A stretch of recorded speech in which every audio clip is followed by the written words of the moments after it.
All right.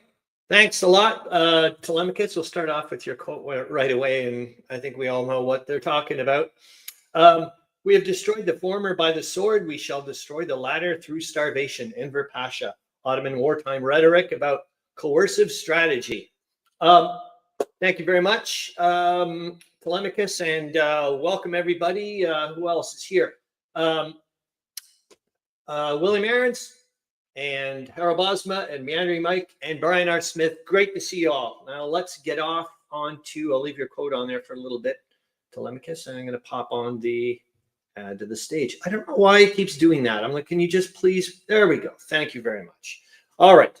So live stream 129, September 7th to the 20th, 1917. And here we go. Please let me know what you've been up to this week. It'd be awesome to know. This one, I'm going to have to start off right off the bat. I'm just going to pop off your quote here, Tolemykus. Hold on here. I'll get to the, there we go. This one knocked my socks off. So I remember, you see in the interesting tidbits, the little bits there for the quotes. It's just basically straight out of a newspaper article or from the war summary. This one knocked my socks off. I couldn't believe what I was reading. It has been stated before, and it cannot be too strongly emphasized, that the danger to the Allies today is a peace drive by the Teutonic powers. I don't know about what you guys think about that, but I just found that amazingly candid, a heck of a lot, like just jaw-dropping. It just also makes me think a lot of times, like when did Germany or the Central Powers, when did they actually lose the war? Was it at like, when did they ever have a chance? You know what I mean? Like, was it at the very beginning when they could have just stuck with unrestricted submarine warfare? Or was it written in the cards and all the battles, yay or nay, was just basically, you know, maybe shortening the inevitable or prolonging the inevitable? I don't really know.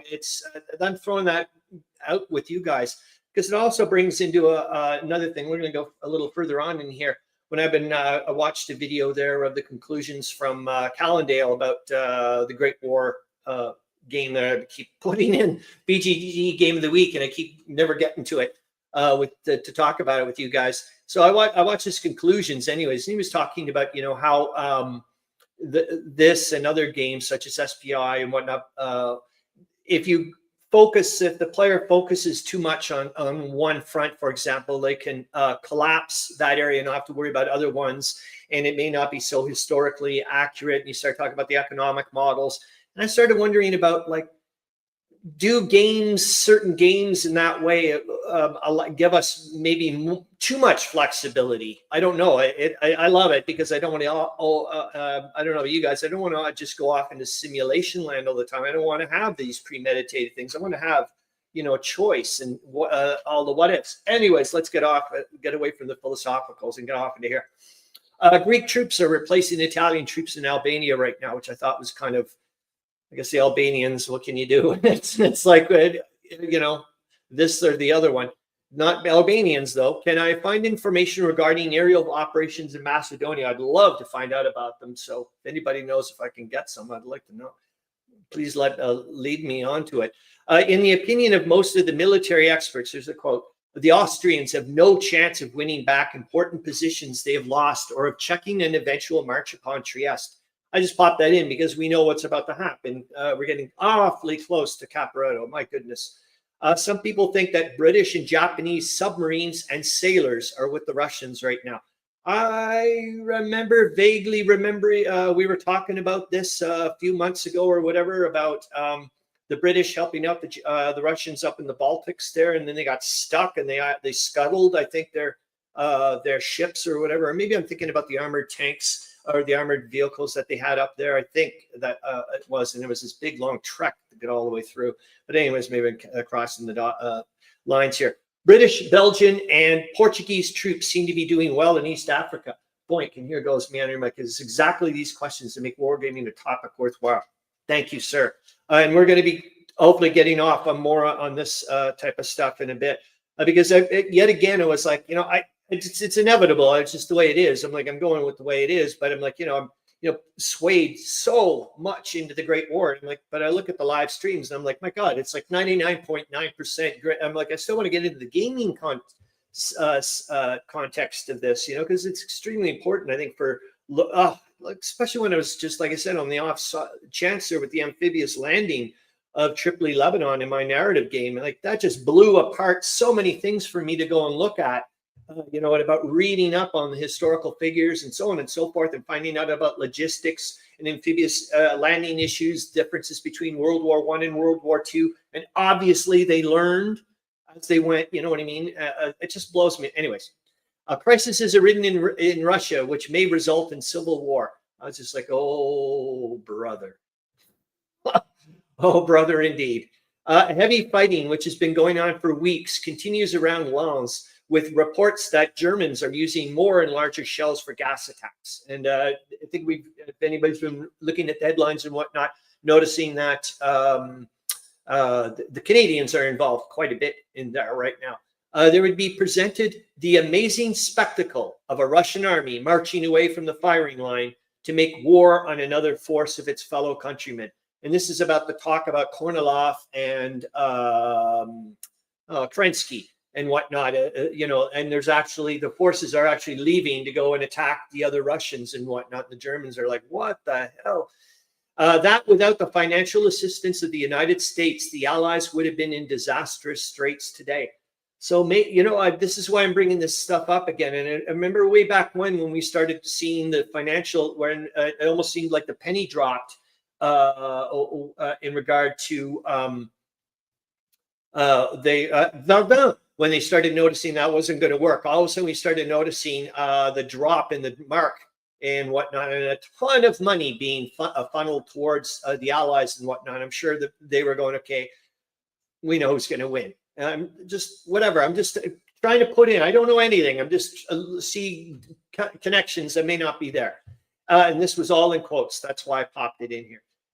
In capitals. It is the greatest victory. And I felt kind of like William Arends when I was doing it, when I'm reading translator's notes of his, when he says, this is all in bold. I'm like, oh my gosh, I get to do this because it was all in capitals. It is the greatest victory gained by the Italians since their entrance into the war. I wish they could have been saying that about Caporetto in a minute, but they're not. Not only Trieste, but Pola, Fiume, and all the surrounding country would soon fall into Italian hands. That is looking considerably ahead, however. Yep, that's because we know what's about to happen. In two separate cases, the report tells of explosives dropped by naval vessels, resulting in the destruction of enemy submarines. Oh, should have popped a little thing there. The German forces are now offering rewards. And so anyways, I put that little bit, I don't know, are those depth charges is what they're talking about here when they mention that explosives are, I don't know. The German forces are now offering rewards for the production of the first American dead or alive on the Western Front. I thought that was cool, especially when we heard about the Americans with their trench shotguns and all this stuff. I just thought it was pretty neat. September 17th, I just put this in. It's for the war summary. If anybody's going to stick around later on, that date is a pretty biggie. I just thought this, and bonus points. I'll give you 1 point, an extra point for your trivia thing. If you guys can if anybody can come up with the answer to this, which city, the Canadian grip on the Coal City Titans? If you can get that, I'll give you an extra point. How's that? With the announcement that Russia has become a republic, I just blew me away to see that. I don't know, is Russia now a republic? And I'm not being sarcastic, so whatever, because I'm sure a few people are throw in a few things saying maybe it's an oligarchy. No, it's not a republic. But I don't know. Is Russia a republic nowadays? I have no clue. And 540,000 in gold section for September 17th. Yet again, like I said, there's a big thing in the war summary. Russia is the only country that can help them now. And of course, we know they're talking about Romania. The British forces, with the aid of acclimatized labor, and this is in reference to the drive on Gaza, is what they're talking about. And as far as I know, I'm assuming what they mean by acclimatized labor is the Chinese that have been arriving in droves ever since they decided to join the war on the side of the Entente. I'm assuming this is what they mean by them. Anyways, maybe I'm wrong.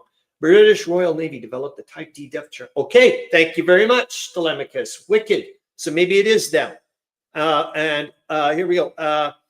There are evidences of an intended counteroffensive at other portions of the Italian line, and more particularly in the Trentino region. I'm assuming this is Caporetto. I don't know.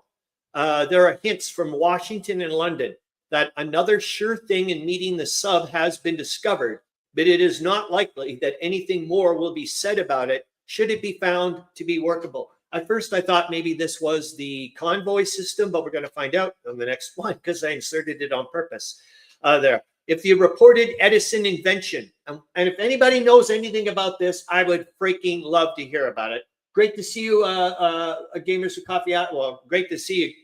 No, great to see you, Gamers with Coffee Ashley. I like saying the whole thing for people's channel. Wicked paint job, both you and Greg are doing that for flipping sure. And I'm going to pop your thing on here, Tolemykus, so because it's not affecting the whatever.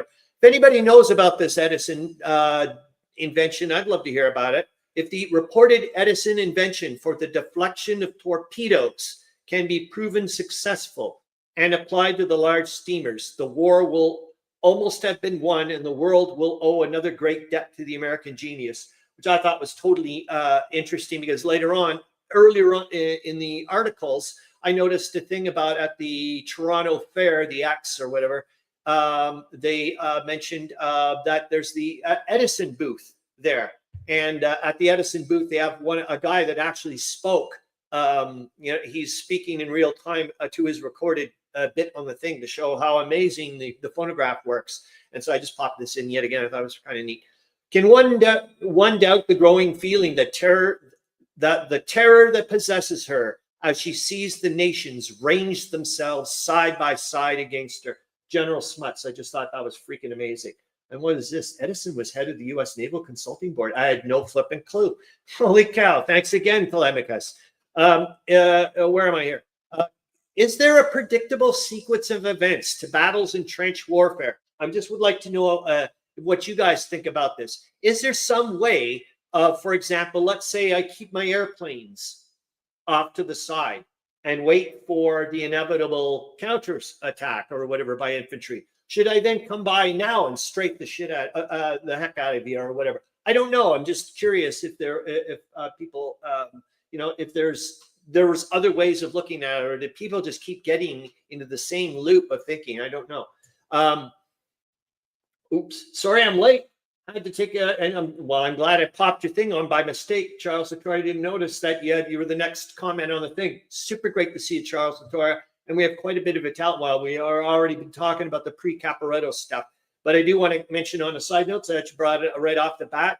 I've said this in your little comments with your videos of your miniatures. I don't something about your shading, the way you've got your lighting and whatnot. It's just, I just find it so bloody inviting and motivating. Like I just want to go and play on your bloody table. So please, yeah, like rock on, man. Anyways, the Americans spent, you got to check my math here. This for sure. The Americans spent, this one for sure though. The Americans spent 400 million pounds on naval construction in the past year. And like I said, this is where you better check my math. That is about 750 million Canadian dollars using the current exchange rate. And then I went and changed for inflation, and it was around 16 billion Canadian dollars. Does that make sense? Would you consider in nowadays the United States government, for example, spending 16 billion in a year for naval construction if they really needed to? I don't know. I don't know if that's an accurate number. Edison's invention for deflecting torpedoes usually refers to his torpedo nets and booms concept, part of his World War I era naval experiments. Thank you. Hottest season on record in Baghdad right now. The Transcaucasia is declaring itself a republic, and that the Battle of Cambrai was not only the largest tank battle at that point, it was also the largest aerial engagement as well. And I got that bit from the webinar there from the Western Front Association earlier in the week on Tuesday, which was about aerial support, battleground aerial support in 1917 and 18 by the British government. It was pretty cool. Some more good stuff about this stuff. His direct torpedo deflecting invention didn't revolutionize air warfare. His board fostered collaboration between scientists, inventors, and the military that influenced later. Wow, cool. And hold on here. The latter is a translated book by a German flying about his experience. Some very cool photos in the book. Really? Where's this? Or did I not or get it about there? You guys are doing what? Oh my God. For reference, a current U.S. aircraft carrier costs about $13 billion. Holy yowzers. Okay. So maybe it is right. Maybe that is considered normal, or that was. Would you not? I don't know. What are you talking about here, Brian R. Smith? I'm going to leave your thing here because I must have missed something. Or is it about? You guys are talking about? No, the latter is a transcribed book by a German flying about his experience. Some very cool photos in the book. Darn it! What is it? Where are we? What was I looking at? And I missed it. Chutes and ladders. So please, Brian R. Smith or anybody else who was paying attention, look 2 notes above. Thanks. Edison invention? No.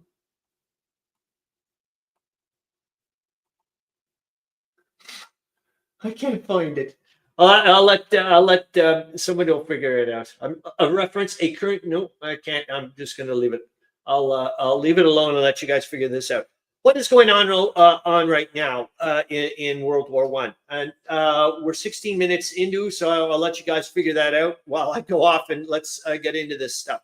Updates on which World War I related games people have played. Anything. I don't care, for goodness sakes. It's the same thing yet again, Charles Latora, when I was mentioning, we're going to see later on. If you want to post pictures of your games, like your miniatures and whatnot on our live streams, go for it, for crying out loud.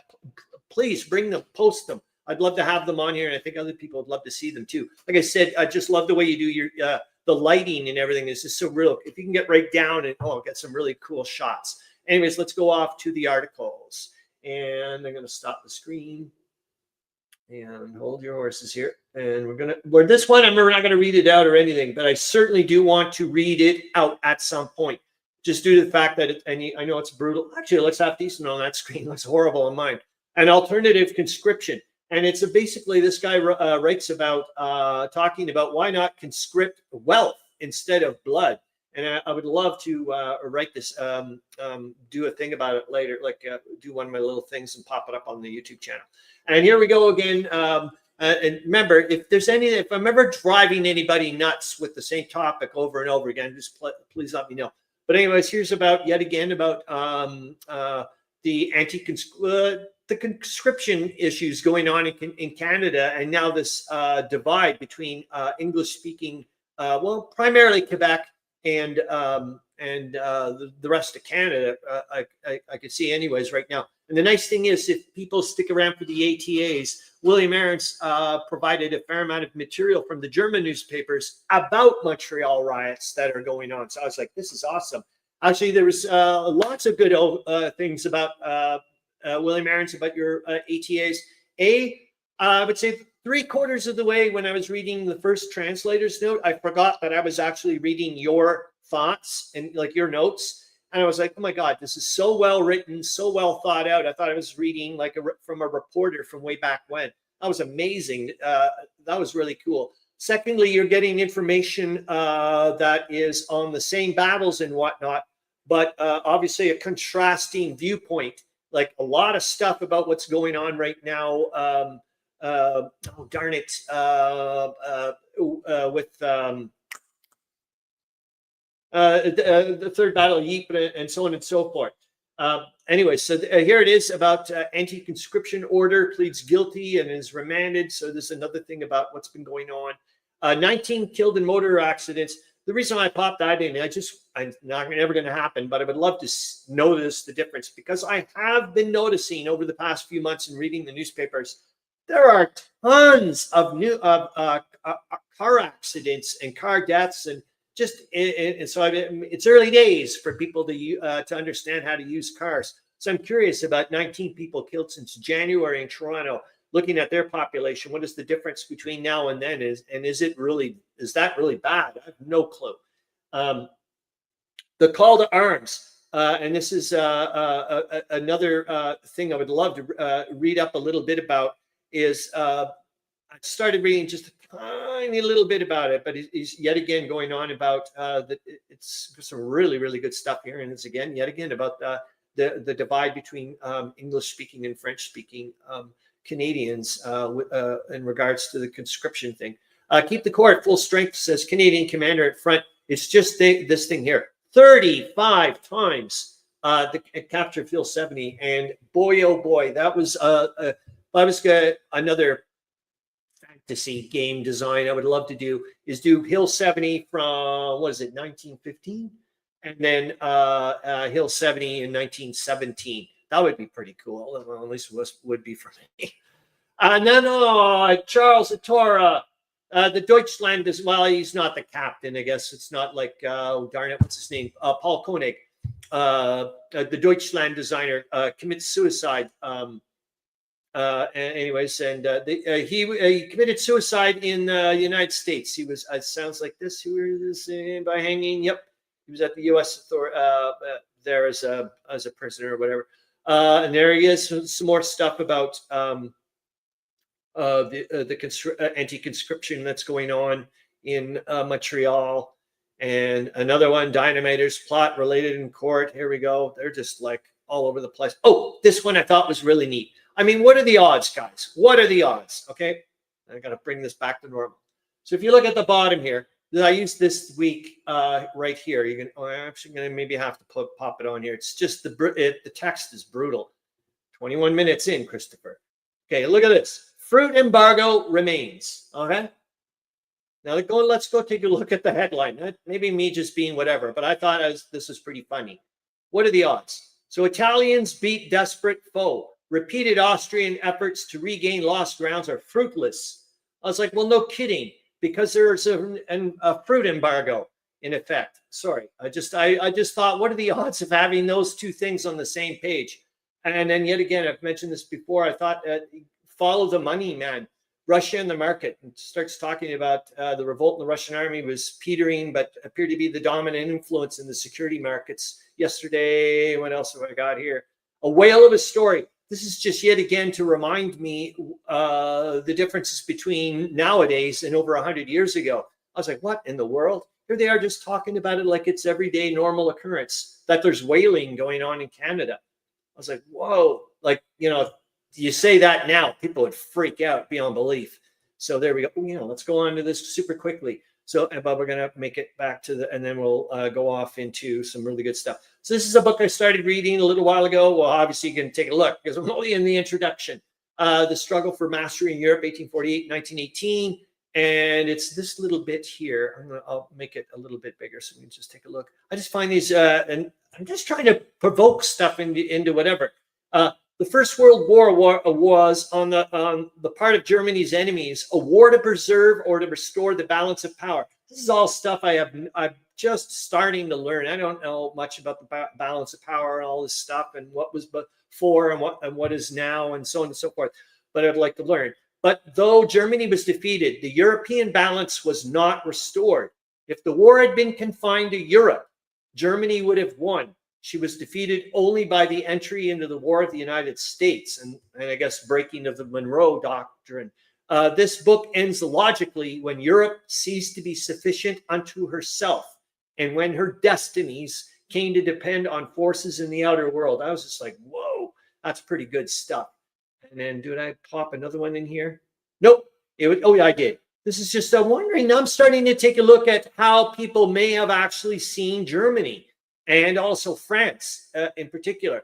The most startling change was in the position of France. For centuries, she had been the most populous country in Europe. In 1850, she still outstripped every great power except Russia. She would also almost have done so, even if Germany had been united.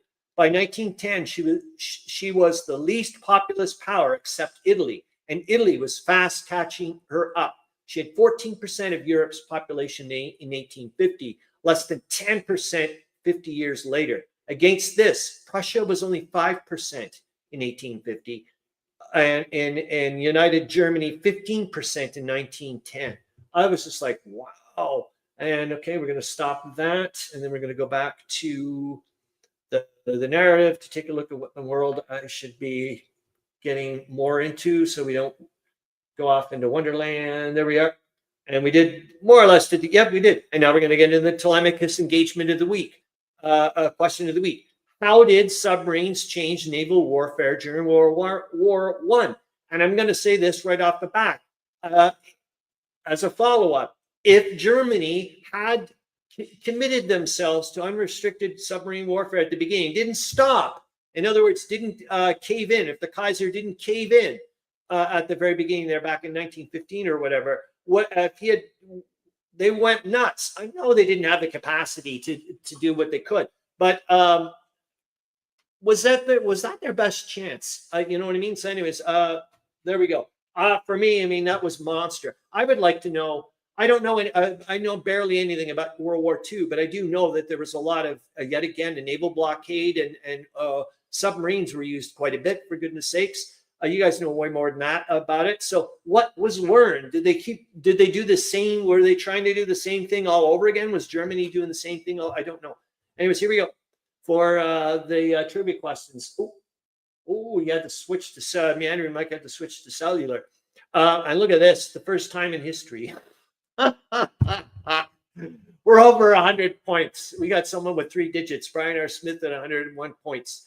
Oh, brother. Anyways, let's get into the quest, I'm gonna pop you onto the first one. And as almost per always usual, the first trivia question, and if anybody's new there, essentially it's who or what am I in World War I? And I'm going to give you 6 clues. Start off very obscure, try to get more specific at the end. Any guess you want gets you a point. You get it right, get an additional 6. And away we go. All right. And I'll pop in the first one for the comments as well. So I sure have been in the news recently. You darn right you have. And boy, do I ever want to learn a lot more about it. Something fierce. Those Germans. Oh, didn't say that, did I? All right, we got some clues already here. Tolemykus says pumpernickel, and you are incorrect, but you're going to get a point. And William Arends is a double dipper already. Says Lenin and Kerensky. And you are going to get 2 points, William Arends, but not the additional 6. So you know what that means. All right. And Meandering. Oh, brother, do I ever like that? But I can't say anything. I'm just being an idiot. There's Meandering Mike. Now you know why I couldn't say anything. But you're incorrect, Meandering Mike. You're going to get a point. Oh, yes, Meandering Mike. I'm just going to say we're going to get at a certain point in this little thingamajig. I didn't put this in. Oh, no, I haven't put it into the comments yet. I'm just about to. Here's your second clue. What happened certainly did not help with the ABCs of May 25th, 1915. Who am I? And I'll put that in the banners as well. And William Arends says it's Sanzo. You're going to get a point for that, William Arends, but you are incorrect. So what happened certainly did not help with the ABCs of May 25th, 1915. Who or what am I? All right. Charles Latora says, I'm going to get a point for that. World War II subs said he needed 300 subs before the war started. Oops, war started. And so they should have waited. Nice one, Charles Latora. You're going to get a point. I have to get rid of you. Not you. I mean, your comments I could put in the banners. But there we go. Okay, hold on here. And I'll put this in. Here's your next one. And I'll put it in the banners. And it's Germany sure seemed embarrassed by it and made a big public apology, wanting to keep things the way they were. And we're going to get to a certain point, Manny Mike. I'm going to ask your permission to post a picture of you because, boy, do you look kick ass. It's you and your Russian sailor thing or whatever, fully decked out in your airsoft thing. I was like, Jesus, he looks wicked. Anyways, and I would love to show people. Tolemykus says, turnips, you are incorrect. You're going to get a point. William Arends says, American involvement in the war. You are incorrect, but you're going to get a point. Meandering Mike says, the famous Kaiser short event. You're going to get a point, but you are incorrect. And Harro Bosma says the Lusitania sinking. Nice one, Bosma, but you are correct. And William Arends says the Zimmerman note. Oh, brother, William Arends, you are kind of close, but you're not there yet. All right. And now we're going to put in the next one. The man who started it all called his diplomatic counterpart a notorious ass and wanted ships to be spurlos versenkt. I don't know if that's German or what, but it's in there. And I'm going to put it in the clues. So that's your next one. All right. We're doing not too bad. 30 minutes in. I'm going to keep an eye on things. I'll keep an eye on things. I want to enter it in the comments. So that's your one. The man who started it all called his diplomatic counterpart a notorious ass and wanted ships to be spurlos versenkt. All right.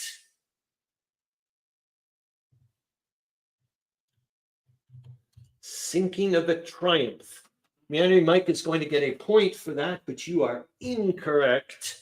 And now I'm going to pop in the banner for the next one.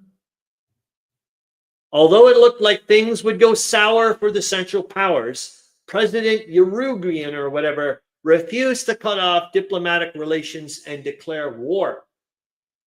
Who am I? Or what am I? There you go. Although it looked like things would go sour for the Central Powers, President, I don't know how to pronounce his name, refused to cut off diplomatic relations and declare war. All right. Boy, I hope I wasn't. Well, it wasn't this week, and it was repeatedly in this week's headlines. So if anybody's paying attention to the community tab on my channel, you should be well versed. Oh, brother. All right, let's get in here. Let's put it in. And here's your last one. Many believe. Excuse me. We're almost there. I'm going to put in the banners. Did I? Boink. There you go. Oops, sorry. I did have it, and I didn't pop it in right. I got to make sure I'm doing everybody correctly here. Oops. I got that. Oops. I want it in. I was sorry. I was doing the. No, I want there. I did it. Okay. I want this there. Okay. Okay. Although it looked like things would go sour for the Central Powers. Oh, I didn't put it in. Sorry. I know. Now I know I'm getting it right. I want this one. No. Did I not have it in right? Oh, okay. I keep putting in the wrong one. Guys, I'm with you. I will be with you. Hold your horses. Because somebody just did get it. So this is good. And we're going to find out here. It was kind of a weird one. I didn't really know how to actually pop in the right whatever. So I'm going to put in the, yep, we're in there. Oh, brother. I'm going to give a lot of points here. So many believe the president's reasons could have been motivated to keep pace with Brazil and the United States of America to keep their nose out of South America, a.k.a. stick to them. The Monroe Doctrine was bad for them. Anyways, let's go and see if I can find out. I'm going to pop in. Oh, we got lots of points here. Brian R. Smith says, I can't even. Look, you know what I'll do? I'll do this. That's better. You're going to get a point. You're certainly getting down the right trail, but you are incorrect. You're going to get one. And I'm just going to go for the remainders here so I can show. Hold on, because there's a lot of neato ones. We're doing okay. Charles Latora says, Bulgaria. You're going to get a point for that, Charles Latora, but you are incorrect. William Arends says, Admiral Tirpitz, you're going to get a point for that one. Boy, oh boy, you got 6 points this week, man. Pretty freaking close. And I'm going to get you in a minute, Brian R. Smith, because you did it. And then I'm going to say, Meandering Mike says, the famous Brazilian. Oh, my God. That would be an interesting war to watch, wouldn't it be? An observer, an official observer. Yes, it would be. Now I know why Meandering Mike is laughing. Oh my God, you should get bonus points for that one, because Jesus. But Brian R. Smith gets it. Karl von Luxemburg, who called the minister out. And yeah, the Luxembourg affair. And let's go and take a look. Well done, Brian R. Smith. So you're going to get 6 points. 1, 2, 3, 4, 5, 6. And I'm going to get rid of this. And then we're going to go take, I can get rid of this for now, or Argentina and the Great War. Nope. Now, why do I have this? Oh, this is it. Yes. Because it was rather interesting to find out. Like I said, I wasn't really sure how to go about, how I was going to go about, oops, I got to get rid of, no, I don't want that. And I don't want that anymore. Yep, the answer was the Luxembourg affair.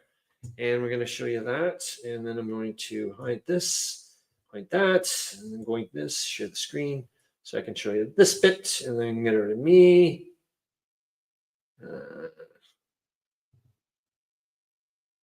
Boink. And then there we go. Argent. So I've got this in the sources and links as well. Great to see you, Ashley. Your painting is freaking awesome, man. I can't wait to, like I said, to see that full diorama set up. It's going to be awesome. Argentina and the Great War. So I just thought it was neat to see here. It says Argentina was a neutral country during World War I. However, 1/3 of its population was made up of foreign citizens, including those of countries currently at war. The area was primed for German propaganda and for German agents. One of these agents apparently poisoned a large number of mules, which were due to be shipped to Mesopotamia.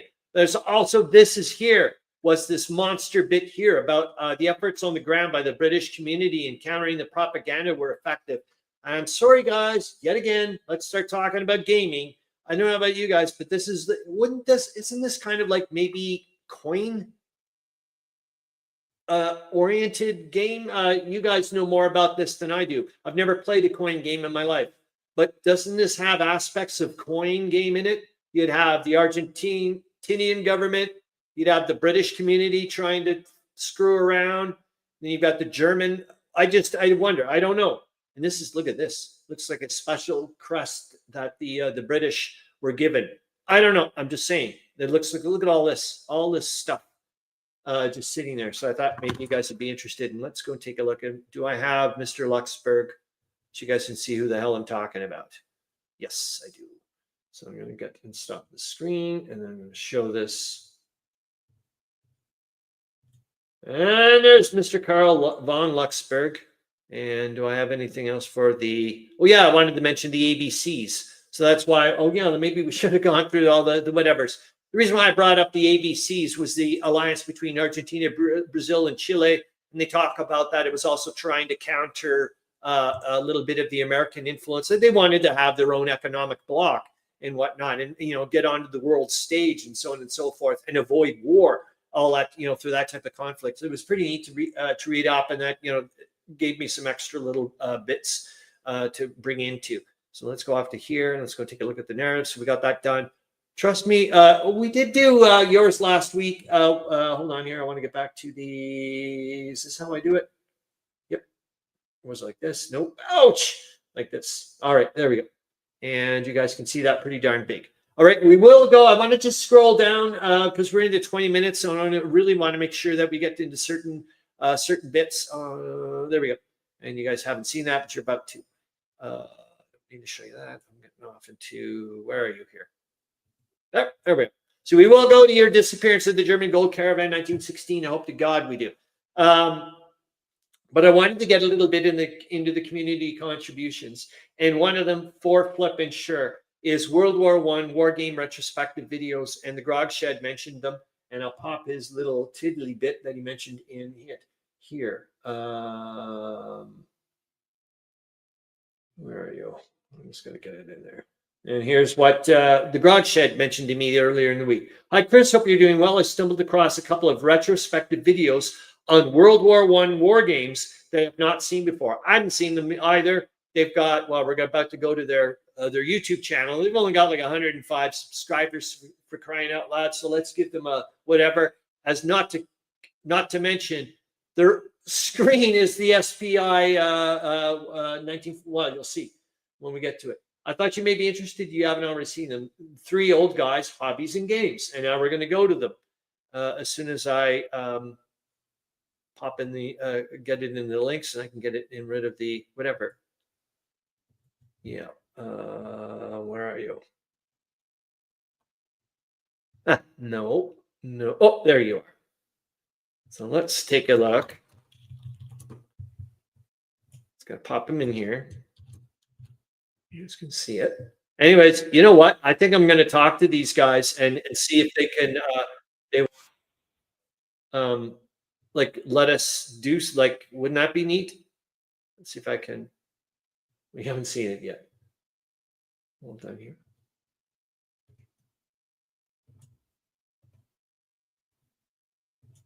There we go. Excellent. Oh, the Gringos is an outside influence too. Here we go. Look at this. So, oh, you haven't seen it yet. Oops.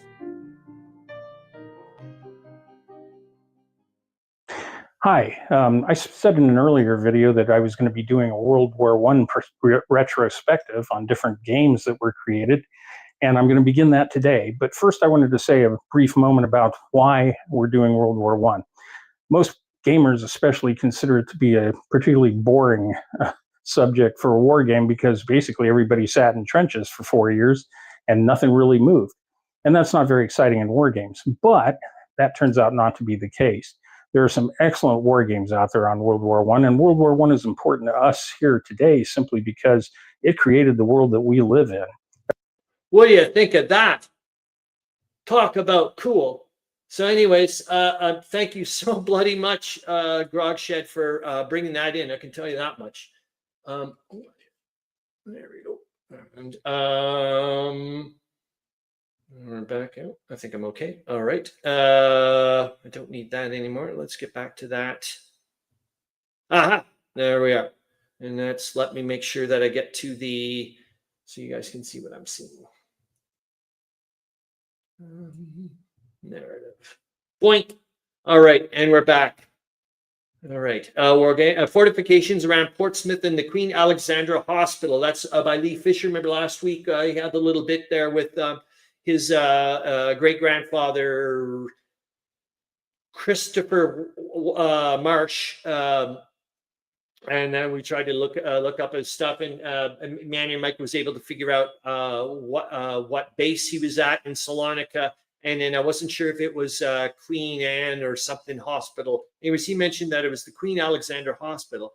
Let's see if I can find. I just want you to see. He mentions that you can see a fortification off to the side. So this is the hospital off to the left. Well, you haven't seen it yet. Hold on here. I'll pop it up. There we go. Ooh, that sounds rather delicious. I love quesadillas, my gosh. And enchiladas as well. Jesus. Anyways, let's get off and talk. Oh, look at the. You guys can see that. I certainly can, Charles Latora. I'll see if I can do that. Hold your horses. I never thought of that. Let's see if I can put it in there. Let me know if it works.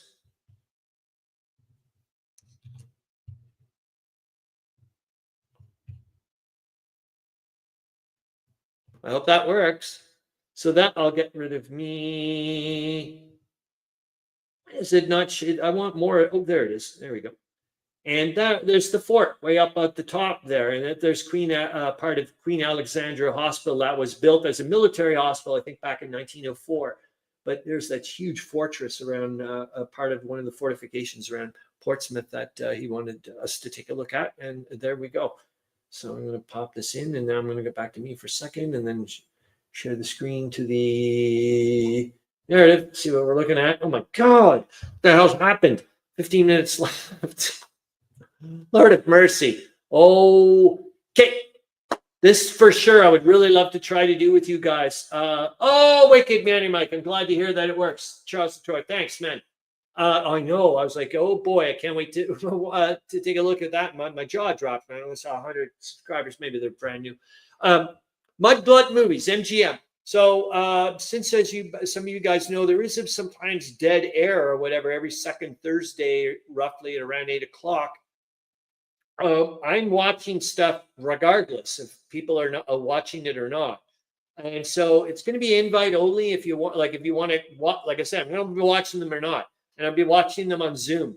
And if anybody wants to watch certain things, I'll let you know ahead of time. If there's some choice as well, like I'll say, hey, you know, whatever. The first one I would like to watch is the Pershing from the Pershing lecture series from the National World War I Museum and Memorial. It's about Tsar Nicholas II as warlord.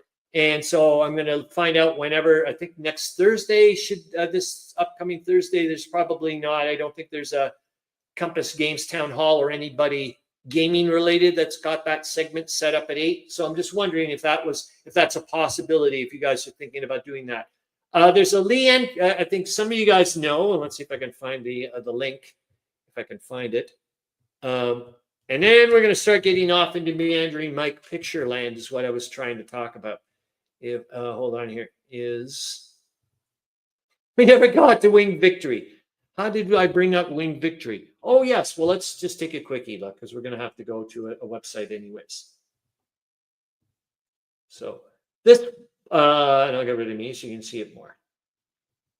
So this is a book that I was mentioned at on that webinar from the Battlefield Air Support by the British in 1917 and 18. And he talked about Winged Victory by V.M. Yeats. And see if I can bring it up for Yeats so you guys can see it a bit more. There it is. There's no better snarl nor self-pity in this classic novel about the air war of 1914 to 18, based very largely on the author's experiences. I thought you guys would be interested in knowing about that. And then what did I say? I was going to show, let's go back to the thingamajig. Oh, yes. I think I have it. I think I do. Let's see if it'll pop in. So I think a few guys know that I like foam dart blasters and all that crazy nonsense. And I also like the Great War. So what do you think? Look at this. A Lee Enfield Smiley Mark III shell ejecting rifle. Lord have mercy. But I'm not spending $380 before tax. And but it's there. It's available. And it ejects the freaking shell. That is so weird. Oh my God, poor Meandering Mike is having some issues and a half.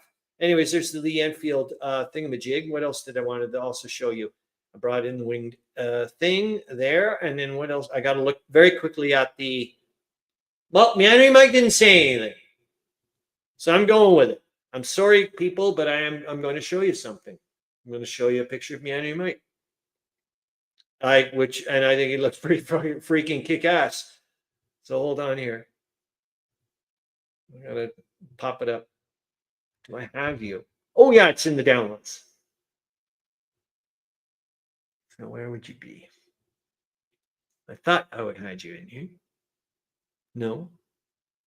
Well, maybe I don't. I thought it was some kind of little, could have sworn I had you. Unless, hold on. Maybe it didn't work. We'll have to do it next week. But he looked amazing. It looks like an early version of an American grenade launcher. It would be rather interesting to have, that's for sure. I wonder if it works nicely. Anyways, let's quickly get back to this. Yes, let's go to, we got 12 minutes. I want to get into the good stuff. We're going to, actually, what we should do is take a look at share the screen to make sure that we're not going off and missing stuff. All right. So, new use for sit-stand desk that I'm just starting to think about using it lengthwise as an adjustable platform for a foam dart sniper rifle with a bipod attachment. I just thought that would be freaking amazing.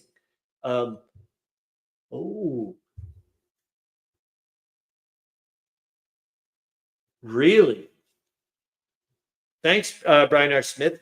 So I still want to get to it eventually, especially for you, Charles Latora, the Wilbur Wright demonstrating his aircraft invention for the King of Italy. It's before the Great War, but still, I thought it was pretty darn cool. So there's that game I was telling you about, the Great War, 1914-18. He starts talking about the economic model and also the naval situation. But, I just would like to learn more about this type of stuff. Time change for the live streams. I'm just throwing it out there, guys. I'm not saying that it is. and I'm not trying to poach on people or whatever. I think pull the photo off Teams again. Thanks, Meandering Mike. Let's see if I can do it right away. No, you know what? I think you know what's happening, Meandering Mike. There's something weird been going. Well, this is I know it's happening, and we may freeze up. I may have. We'll see if I'm allowed to go to YouTube later. I've been noticing my computer's about to die, and I've had to reboot several times, or things start to freeze up. And it's kind of like maybe a good time because, as we know, the security issues for Windows 10 are not going to be shown anymore, so we're going to be into trouble. I just went to go grab my Windows thing, and it's like doesn't even want to me to look at when to start operating things. Not a good sign. And I hope to God I'm still there. Maybe I'm just talking, whatever. Anyways, for the time change for the live streams. If you guys find me more convenient, for example, I'm like I said, I'm not trying to be a poacher here, and I'm quite happy with the size of because it's manageable for me. This type of like I don't have 4 trillion people, commenting or whatever. It's more for you guys and for convenience and interaction. If you guys want to interact more, and I don't know if it would happen, but for example, I noticed that people have been mentioning. I'm not sure if it's forever, but the war room or whatever that's at 4 o'clock on Saturdays is no longer. If that ends up being a vacuum and people feel like that would be a better time for this to whatever, let me know. I'm not like I'll make adjustments or whatever. Like I said, I'm not here to poach. I'm not into that nonsense or any of that stuff. But if it makes it easier for you guys, whatever, that would be awesome. If it does, if this is the way it is and everybody's happy, it's Saturday at 11 o'clock in the morning Eastern time. We'll stick with it. Is what I'm trying to say. I'm not. Never in a trillion years so when I get into that crazy ass shit. Let's see if it works. I hope it works. Let's see. Let's see. And this is one thing I did wanted to show you guys. I'm going to pop it off. I haven't watched the video. I just watched a few minutes of it, but it's by I'm saying it right again, Highland-Spiele or Highlands. But anyways, these it's about like you said, searching for lost board game designers and whatnot. And I just thought, wow, it would be really neat. I wanted to share this with you guys. I noticed Mike had already commented on it, saying what an amazing job that they had done. Okay, Kyle, thanks, Charles Latora. But like I said, it's more for like I'm not whatever. I'm not into trying to. That's weird, beyond weird. I'm trying to think. 8 minutes left. Let's get back into the thingamajig education calendar for the World War One. Let's see. Why do I want to bring this up? I think it's a good idea to bring it up. Let's go. All right, and I'll make it bigger so you guys can see it. How's that? Good. This is just the education news that's been going on here. About here. I just wanted you guys to let you know what's going on. This is the biggie for me. I'm super excited. The symposium, October 23rd to the 25th. This is going to be freaking awesome. Above the clouds and under choppy waters, World War I was not only fought in the trenches. Ooh, boy. I can't wait for that. Well, I'm going to have to, but you get the idea. This one is, this is a really, really good lecture, by the way, guys. Okay, then Brian R. Smith, we stay. You're a mud glutton. We stay. Done. End of. That's the end of that debate. So there we go. Anyways, this is a good one, guys, by the way. It's freaking awesome. I really enjoyed that lecture, which is available on YouTube. I just thought maybe you guys would like to take a look at some of the cool stuff. Look at this. I don't know what in the world that is. Some kind of map, but was it turned into some kind of coaster or something? This too. Look at this, guys. Simplified signaling code. We can go and take a look at it later, but I just thought that was kind of cute. Okay, let's get to here so I can make sure. I think we may be into. No, I wanted you guys to see this. Goody two shoes. Some dandy talks coming, guys. Holy Moses. So yeah, this is the one I just it was all right. It wasn't all that great, to be honest with you. Look, I doubt the person's going to be here watching the show. I mean, some people are just better presenters than others. You know what I mean? And it wasn't really whatever, but it was, I attended this one. Holy Moses! Look at this. Not bad or what? The British in Central Asia in 1918: Murder, Mystery, and Muddle. And then this one, Holy Moses, December 16th. Mark Harris, The Naval War in the Baltic Sea, Ussen's Triumph. Oh, brother, I would love to. I'm looking forward to that. And there's the other stuff I just mentioned, uncredited searches. Development of British Battlefield Air Support by, which I just, that's the one I did. Art for the non-artistic by Hobby Night in Canada. Do I have it in the sources and links? We're still doing all right. Yep, I did this. Thought maybe you guys would want to take a look at this. I haven't watched it, but when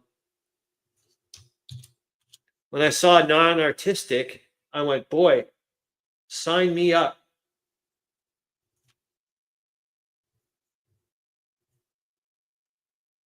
This guy. And I'll make it giant size. There we go. But anyways, I popped that also in the sources and links. You guys want to take a look at that. And let's get back to, you know what? I think let's do this. I think we're all finished. And then William Arends, I'm going to explain to you how we're going to go about doing your ATAs. Because I did record some material. So this is how we're going to do it. I think it's going to make sense. I hope you think it's going to make sense. So let's do the Tolemykus engagement of the Tolemykus logic puzzle. And hope to goodness Meandering Mike is still in the loving frame of mind of wanting to do option F for us, which would be great. And then we're going to go off to the war to after hours. For people who want to stick around for the war summary. I did record some material, William Arends, for the ATA. The resulting material, I think it was like part 3 and 4. Part 3 was like 20 pages or whatever. I'm going to use those for the interstreams. Oh, damn it. I know what I want to do. That's right. I keep forgetting. So we're still going to do the logic puzzles, which we'll do now. No, we're going to do your ATA teasers. I think I want to pop that in as a teaser. Hold on here. Let's get the teasers in. We'll read your translator's notes as teasers to get people for the interstream, which I'll be doing next during the following week. I like these live stream ATAs as well. I like having this little connecting the dots of stuff. So hold on here. Let's get into your. I think I did part 2. I think so. Yes, I'm pretty damn sure I did part 2 in this. But let's read it anyways. We're not. No one's dying here.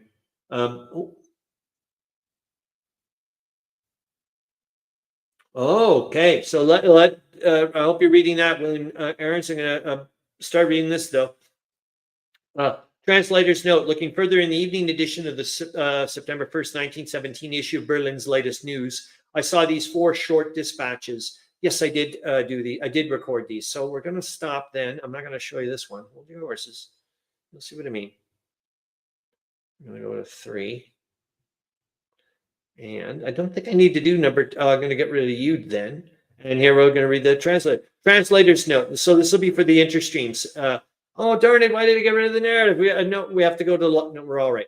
Here are some of the articles from the Berlin Morning Post. The first 2 articles are dispatches from the front lines.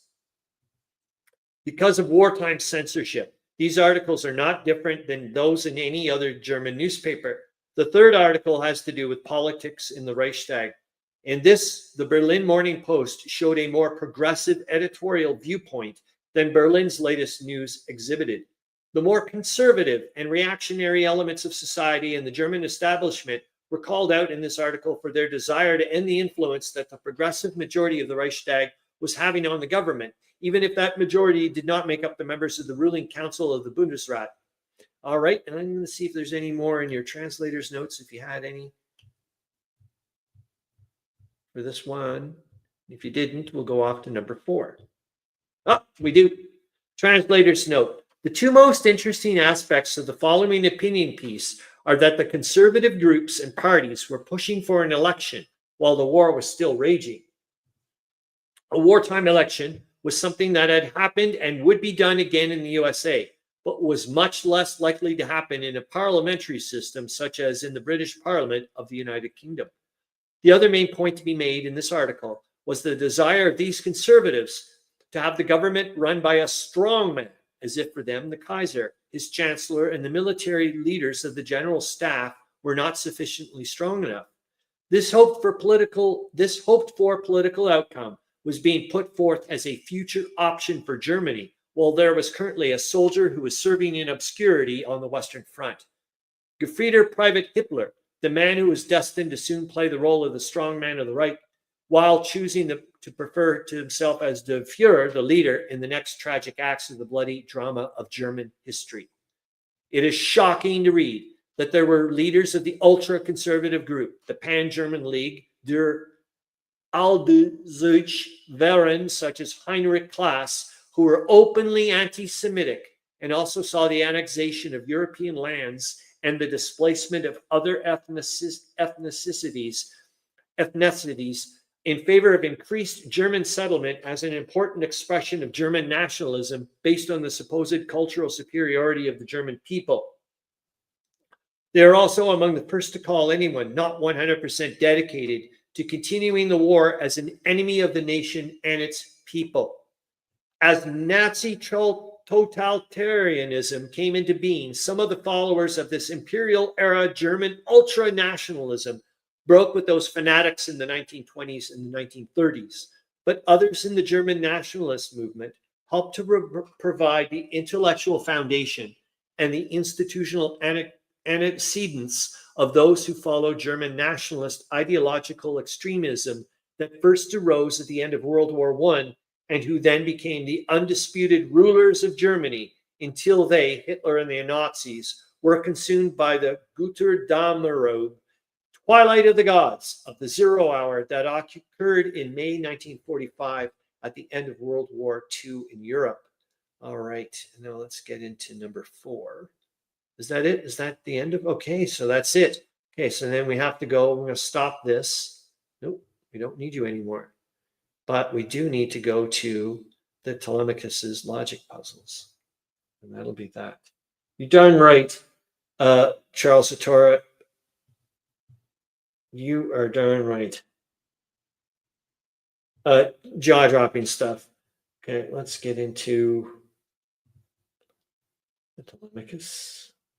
Hold your horses. I've got it here. All right. Share the screen.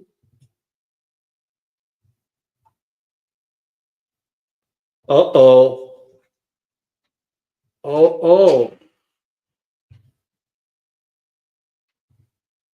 Now, guys, this is going to be interesting. I think I may not be able to share anything. I think we're just going to have to go straight to whatever, because I'll show you why. So if I go to here, watch. It's not there anymore. Nope. I can't share the I can't do the logic puzzles today. The computer's freaking out on me. Oops. So let's see if we can, at least for the love of God, if I can get to the playlist. Let's see. Will it let me go into the after hours? And will you be able to see the after hours? You guys are going to have to let me know. Because it could be that's it, and then I'll have to put it in as a separate whatever. So if this is the case, we'll, hold on, this thing's freaking me out. Go away, you little brat. So like I said, we're going to see if this works. I don't know because my computer's freaking out. I can hear it going just berserk. Thanks for showing up, obviously. Thanks for all your input. That's for it's super great to see you guys. Like I said, fingers crossed this works. If not, I'm going to have to kill this stream and I'll just pop on the after hours and we'll go from there. That's it. Like, I don't know. We'll see if you guys are still there or not. I don't know. Great to see you. Here I go. I'm going to try give it a shot and see if it works. I hope so.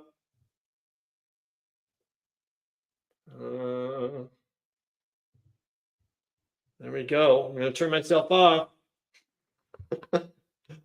Oh, brother.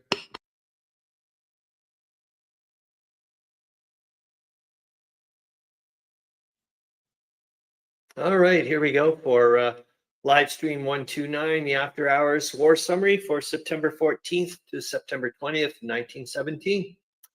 Rome states that fighting for the possession of Monte San Gabriele continued on Wednesday, with the Austrians renewing their desperate efforts to drive the Italians off the height. These attempts, the Italians say, were unsuccessful. From Vienna comes a report dated Wednesday in which the claim is made that the losses of the Italians have reached almost 250,000, including 20,000 prisoners. The Austrian statement sets forth that very little ground has been gained by the Italians, says that the fighting has died down, and contends that the 11th Battle of the Isonzo has been definitely lost by our allies. It has nothing to say of the loss of Monte Santo, a key position in the battleground northeast of Gorizia, or of the Austrian failure to retake it. The report admits the loss of some territory in this area and on the Carso Plateau, farther to the south, but treats these gains by the Italians as though they were so utterly insignificant as to not be worth discussing. In the opinion of most military experts, the Italian gains are well worthwhile, and it's generally held by them that if the supply of munitions is sufficient, these gains will lead to much more striking advances. The special cable dispatch from the Italian front published by the Globe today gives an intelligent and most interesting account of the Italian aims and attainments, combined with illuminating views by Italian military men of what may be gained by the Allies if the Italian offensive gets the support the directors believe it deserves. Russian forces in the north and Russo-Romanian armies on the Romanian front are showing that the troubles of Kornilov's revolt have not affected their fighting spirit to the extent that was feared. Berlin admits that German cavalry has given way before Russian forces coming from beyond Riga, and there is some indication that the enemy is not to be allowed to strengthen himself in the advanced positions he has occupied beyond the Russian seaport. A late Russian official report says that Russian forces continue to make progress in the Riga region, capturing important positions after hard fighting. General Ruski has returned to the army and now commands in the north. On the Romanian front, the Allied forces have pressed the advantages previously gained at Solca in local fighting. Some heights south of this place have been occupied, and more than 400 Austrians and a number of machine guns captured. At another point on this front, however, Romanian troops were compelled to withdraw from heights they had occupied after bitter fighting. It may be found eventually that some of the Teutonic forces from the Romanian front have been transferred to the Riga area and to the Macedonian front, as well as to the Italian front, where the arrival of some such units has already been authentically reported. In any event, the Russo-Romanian armies have so far withstood what at one time promised to be an irresistible drive against their positions. And if the situation in the northern end of the Russian line resolves itself into a strong opposition against farther German advance or into a Russian offensive, even of a local character, the whole position will become at least hopeful. Kerensky seems to have carried the day in Russia with a minimum of bloodshed and fighting. The army at Kornilov's headquarters is reported to have surrendered, and Kornilov and other generals who assisted him will probably be tried by military tribunals. Kerensky is quoted as declaring that the soldiers' committees will no longer be allowed to have any say in regard to the strategy of the commanders, whose authority on the fighting lines will be supreme. There is no doubt that such an action is necessary if the Russian army is ever to make a stand against a strong foe. The most hopeful phase of the situation from the Allied point of view is that the defection of the Russian northern armies, which abandoned the defense of Riga, and Kornilov's revolt have not resulted in disaster on a tremendous scale. Oh, brother. The capture of 8,900 Russian soldiers and 325 guns, as claimed by the Germans, is not an irreparable loss. It does not compare with the Russian losses in other sections of the field at a time when the Russian army was a strong fighting force, particularly following the loss of Warsaw. It would appear that the Germans, after all, were not strong enough to press the advantages they had gained, and that were afterwards open to them when the revolt started. The length of line that the Teutons hold, together with their losses of men, are beginning to be felt. On the Western Front, raiding continues, but no important infantry actions are reported. The Canadians brought in a few prisoners taken around the Lens section during the night. General Haig reports the repulse of a heavy German attack on a wide front northeast of Langemarck. Several losses were inflicted on the enemy. In Macedonia, mixed Allied forces are making real advances, especially in the Albanian end of the long line.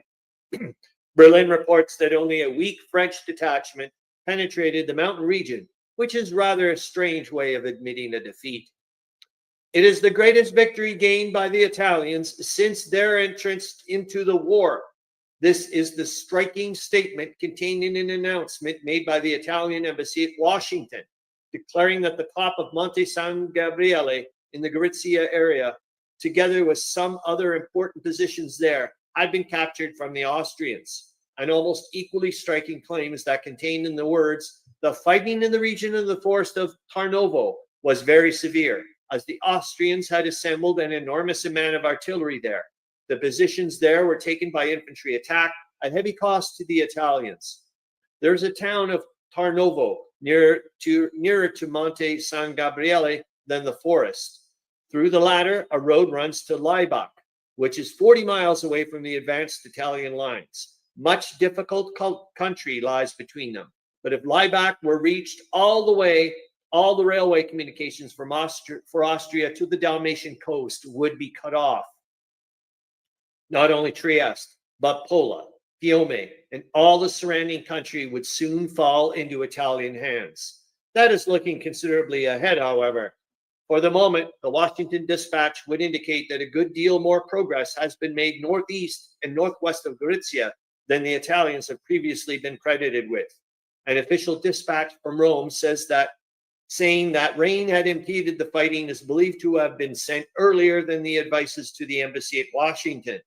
The fighting around San Gabriele and vicinity has been raging for some 20 days. Last week, the Austrians, reinforced by detachments of their own armies from other fronts, as well as from the German and Turkish armies, launched a great offensive in an attempt to drive the Italians off San Gabriele altogether. For a time, it seemed that they would be successful, and their own reports, as well as those of the Swiss correspondents and critics, assumed that this was the case, and that the prize of the fighting had been lost to our allies. Near Monte San Gabriele is Monte San Daniele. The reduction of this height should be comparatively easy, with San Gabriele in possession of the Italians, who would thus be given command of the Vicacco Valley and the greater part of the Carso Plateau to the south, as well as the Benzisa Plateau to the northeast, which in turn would almost certainly involve the fall of the Tolemykus. Indeed, the Italians have already made some gains on this plateau, which is flattering by the name, as it is rocky and difficult country. Further successes for the Italians from the San Gabriele area would enable them to drive a wedge between the Austrian forces in the north and those in the south. A German offensive around the Casmates Plateau on the Chemin des Dames north of the Ain River was checked by the French yesterday after hard fighting. The attack was made by special storming troops and followed a particularly violent bombardment. The failure of the Germans to recapture their lost positions along the Chemin des Dames is one of the outstanding events of this year's fighting on the West Front. By a number of military men, it is regarded as outranking the Crown Prince's failure at Verdun in its importance. That the French can be driven from this position is seemingly impossible. Its value to them and to the British forces west of them is almost incalculable. So long as it is held, the foe must always fear a disaster should an offensive against him to the west pierce his line, or should he be caught attempting such a retreat as that carried out in the spring. The French have an ideal position for flanking attack under such conditions, and the Germans know it. The French admit that the Germans succeeded in taking their advanced positions on a front of 500 meters on the right bank of the Meuse, north of the Cotillard Wood, being part of the ground taken by the French recently. The fighting is proceeding. General Haig reports that there's nothing of importance to report from his section of the front, which arouses the belief that he is about to ready to strike hard. A vivid story of some recent successful battles with enemy submarines, in which at least 8 and perhaps 9 of the U-boats were accounted for, was made public in London on Friday night. Most of the engagements were fought by British Navy vessels. In one case, sub against sub, but in 2 cases, armed merchantmen were the victors. One of the merchantmen, in fact, fought 2 submarines, sank one and drove off the other, badly damaged. The Hun will soon have to fight every Allied merchant vessel that gets the slightest chance to defend itself. The day when he could shell or torpedo helpless traders at his leisure is almost gone, and the game is not nearly so interesting for the world's leading murderers. In 2 separate cases, the report tells of explosives dropped by naval vessels, resulting in the destruction of enemy submarines. I wonder if those are depth charges. This method of fighting the first undersea boats has been several times referred to, but this is the first occasion on which it has been officially detailed. It seems to be working well. There are hints from Washington and London that another sure thing in meeting the sub has been discovered, but it is not likely that anything more will be said about it should it be found to be workable. In that event, the enemy will have the first practical intimation of its success. Don't worry, in a couple more pages, you're going to hear about it. Official announcement that the British government has no knowledge of any meeting of financiers held recently in Switzerland. This is juicy, man. This is monster juicy. To discuss international finance in terms of peace will be bad news to the pessimists. The report of such a meeting has been circulated in a number of dispatches received by the press and published in good faith. It has been seized upon by the pessimists, and the elements who are either disloyal or utterly indifferent to the war, and heralded as an indication that the Allies are at the last gasp and must have peace. The announcement of yesterday adds that if any British subjects took part in such a meeting, legal proceedings would be taken against them by the government, presumably under the measures relative to aiding the enemy. The latter certainly needs all the aid he can get. The prospect of another winter's campaign is seriously viewed in the Teutonic countries, as well as in Bulgaria and Turkey. They fear the strain upon their people at home, as well as on the men in the fighting line, and they dread the heavy reinforcements in men, guns, and munitions that will reach the Allies from the United States by the time the spring campaign is ready to open. From scoffing at the idea of United States forces taking part in the fighting, the German forces are now offering rewards for the production of the first American, dead or alive, on the West Front. This is revealed by the capture of a diary of a German non-commissioned officer who also gives some details of the destruction and sacking of an important industrial town in Flanders in order to turn its streets into fortified posts for machine guns. British aviators, despite strong adverse winds, carried out a great deal of bombing and photographic work behind the enemy's line on Saturday. An aggregate of 3 tons of bombs were dropped on aerodromes and ammunition dumps around Courtrai and Cambrai. 8 German machines were brought down and 4 British machines are reported missing.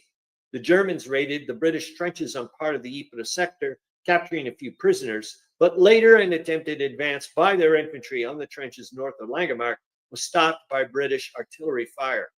General Haig's men have made a slight advance east of Westhoek in an engagement which the Germans treat as one of some magnitude, claiming, as usual, to have repulsed the enemy except on a small area. An attack on the Canadian outposts around Lens was unsuccessful. It followed a sharp fire from trench mortars, but was nowhere successful. The Canadian grip on the Coal City tightens. On the French portion of the line, Paris announces that the ground lost to the Teutons in the Corriere Wood area in the Verdun sector has been recovered. Otherwise, the combats were confined to artillery exchanges. The failure of the Germans to hold territory they recaptured in their counterattacks is becoming accentuated on all sections of the West Front. The reported intention of Hindenburg to attempt another retirement on this front is revived in a dispatch via Amsterdam, which declares that rulers and other neighboring points have been completely cleared of their civilian population. This may, of course, be only an indication of the enemy's intention to turn the places into nests of machine guns, but it would not be surprising if the Germans did retreat for some distance. With the announcement that Russia has been declared a republic, wow, comes an official report of renewed fighting on the Riga front with the Russians on the offensive. How many times does that ever not going to be said again? They have apparently encountered a stiffer resistance than was the case a few days ago, but have met with a measure of success, though in some cases they were not able to hold the points they occupied in their first impetuous charges. The advance of the Russians appears for the moment to be northeast of Riga, but attempts to the south may be made later unless the predictions of some critics that the Germans are preparing to strike a great blow here are borne out. It is likely that the Germans have not enough men for a big drive, as they have been called upon to assist the Austrians against the Italian armies and to strengthen other fronts where the Allied pressure is relentless. Stories coming from Russia show that Kerensky acted with great determination in carrying out the decision to arrest Kornilov and inspired Alexeyev to go on with that duty despite the expressed intention of troops immediately under Kornilov's command to offer resistance.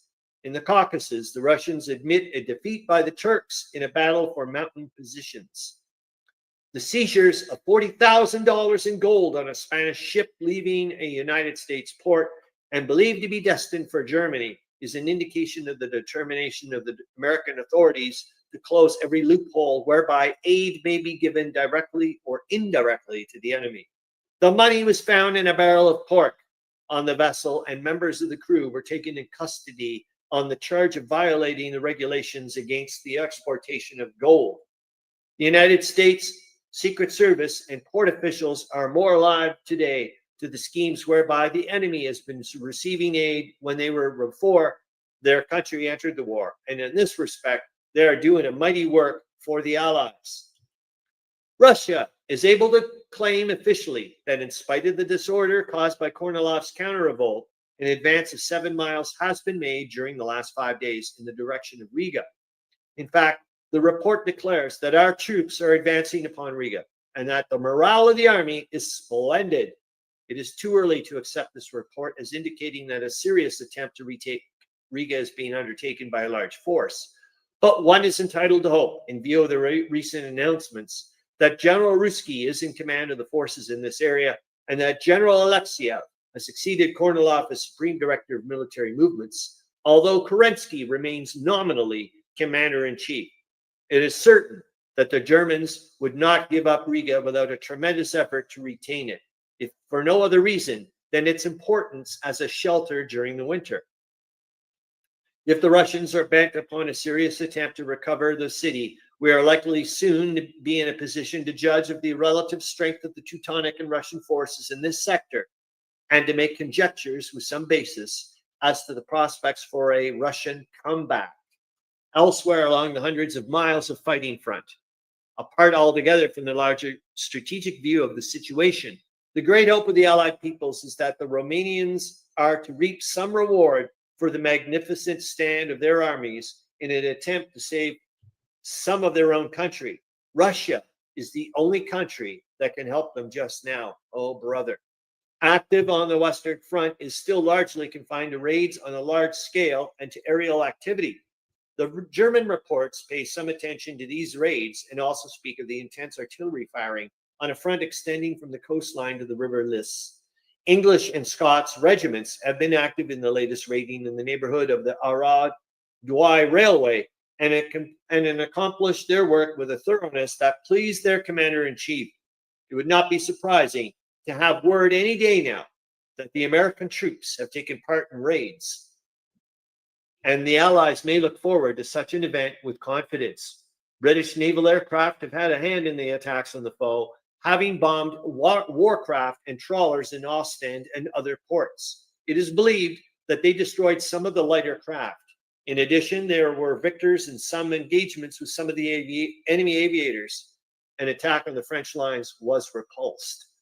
A Turkish report records a certain liveliness around Gaza in Palestine on the road to Jerusalem.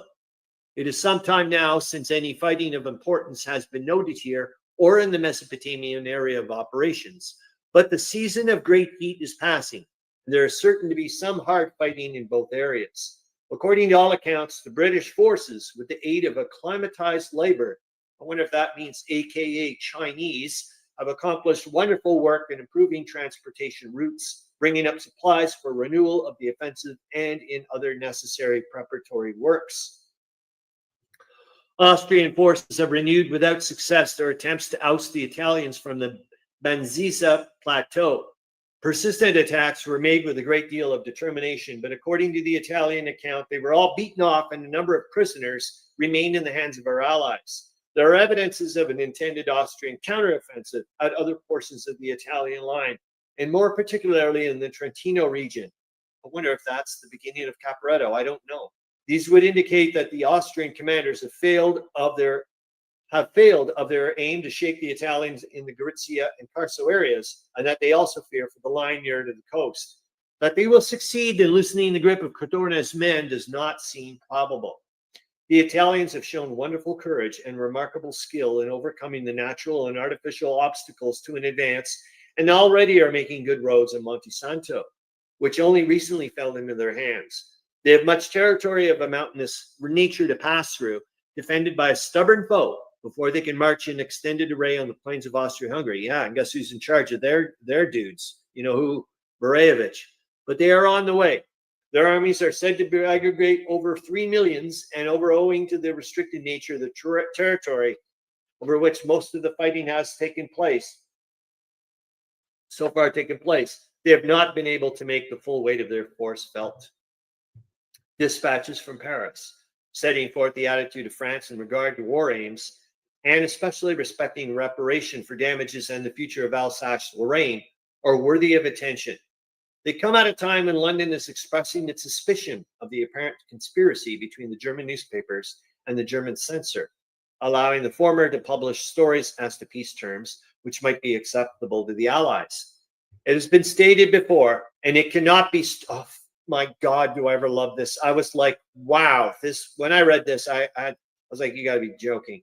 It has been stated before, and it cannot be too strongly emphasized, that the danger to the Allies today is a peace drive by the Teutonic powers. Wow. Not the armies. It's a peace drive. Wow. Germany is at the head of the greatest movement for peace that the Allies have yet had to meet. All the more dangerous because it is being put on in an apparently frank and earnest manner. Behind it all is the belief that the Germans that they can secure their own terms. On the Russian front, advances against the Germans in the Riga district. I'm just going to say this. Well, if you guys are so worried, that's why I guess you are. You don't want a peace because you're worried that you're not going to get what you want. Just saying. On the Russian front, advances against there's something there, man. On the Russian front, advances against the Germans in the Riga district are being continued, and President Kerensky has gone to the fighting line himself. He's thought that his mission will have to do chiefly with the disposition of General Kornilov and others who revolted with him. At the same time, Kerensky no doubt desires to assure himself of the spirit and efficiency of the Russian troops on this front. In the Romanian area, the Romanian forces captured some fortified positions in northeast of Focșani after a spirited fight and later repulsed Teutonic attacks. The German report claims that the Romanians were not successful. It speaks, however, of the copious artillery preparations of our allies and thus indirectly pays tribute to the equipment of the Romanian forces. The Russians have made some advance on the Dvina and altogether show signs of a recuperation on their front that is surprising and gratifying.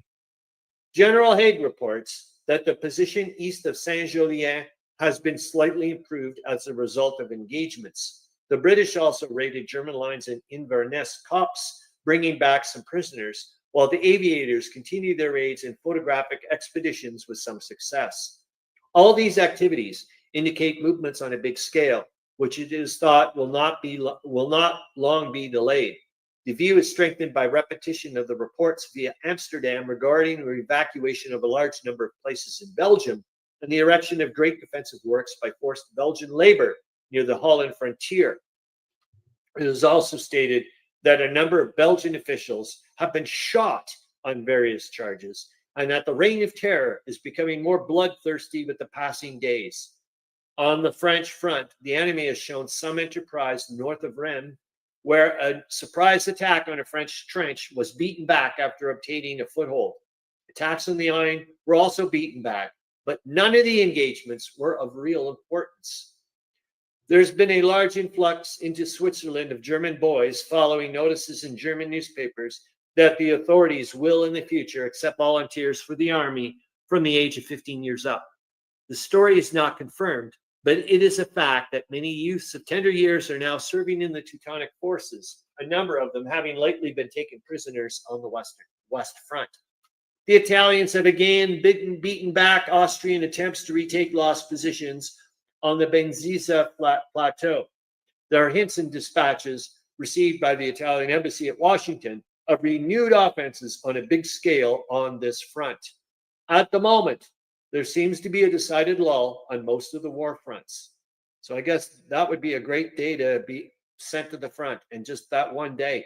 There's much artillery firing, but there's not at any point an offensive of serious proportions, so far as last night's reports reveal the situation. Weather conditions on the West Front have been unfavorable for observation, a fact which has limited activity.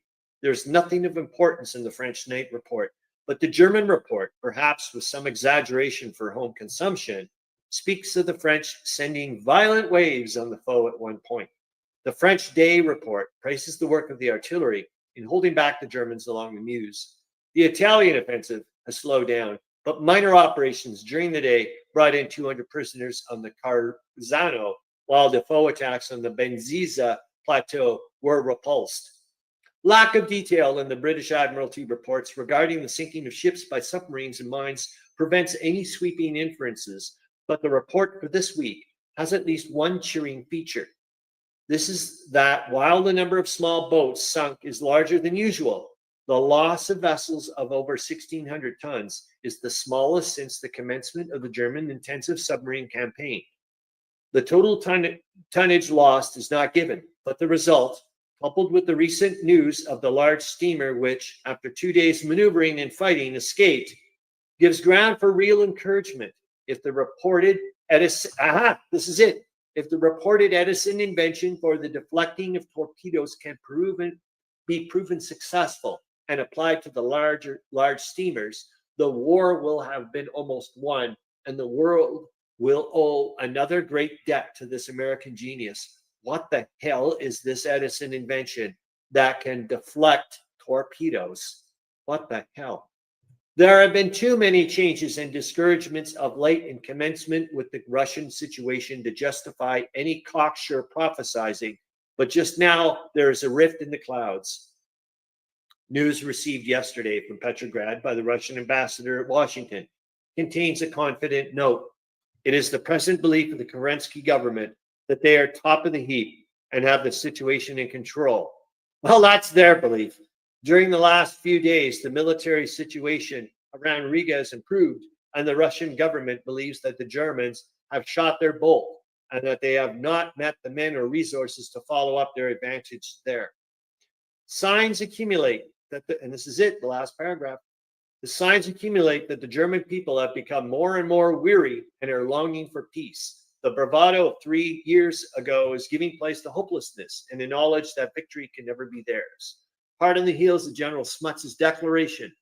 Can one doubt the growing feeling, the terror that possesses her as she sees the nations range themselves side by side against her? Come significant declarations from the German press. The question of peace is now conspicuous in their columns on the eve of the German reply to the Pope's appeal.